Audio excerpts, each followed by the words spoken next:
Hi, welcome to our channel. Dharmavaram మాజీ MLA Kethireddy Venkatarama Reddy వైసీపీకి రాజీనామా చేయడానికి సిద్ధమైనట్లు రాజకీయ సన్యాసం వైపు అడుగులు వేస్తున్నట్లు తెలుస్తోంది.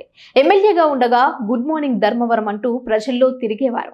ఈసారి ఎన్నికలలో కేతిరెడ్డి ఓడిపోవాల్సిన వ్యక్తి కాదన్న అభిప్రాయాలు ఉన్నప్పటికీ ఆయన మీద అవినీతి ఆరోపణలు కూడా అదే స్థాయిలో ఉన్నాయి. మొత్తానికి ధర్మవరంలో ఓడిపోయిన తర్వాత కేతిరెడ్డి పూర్తిగా డిప్రెషన్ లో కూరుకుపోయారు.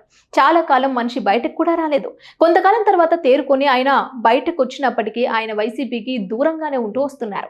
వైసీపీకి సంబంధించిన కార్యక్రమాలలో పాల్గొనడం లేదు.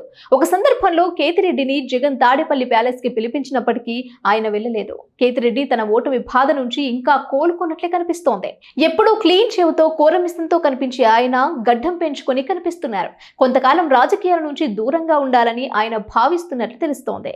దీనిలో భాగంగా ఆయన ఏ రాజకీయ పార్టీలో ఉండకూడదని ఆయన భావిస్తున్నట్లు సమాచారం.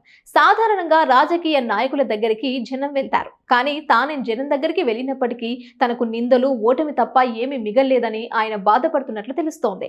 అందుకే రాజకీయాలకు దూరంగా ఉండే ఉద్దేశంతో ఆయన వైసీపీకి రాజీనామా చేయాలని నిర్ణయించుకున్నట్లు సమాచారం. 2-3 రోజుల్లో వైసీపీ అధినేతకు తన రాజీనామా లేఖను పంపించనున్నట్లు తెలుస్తోంది.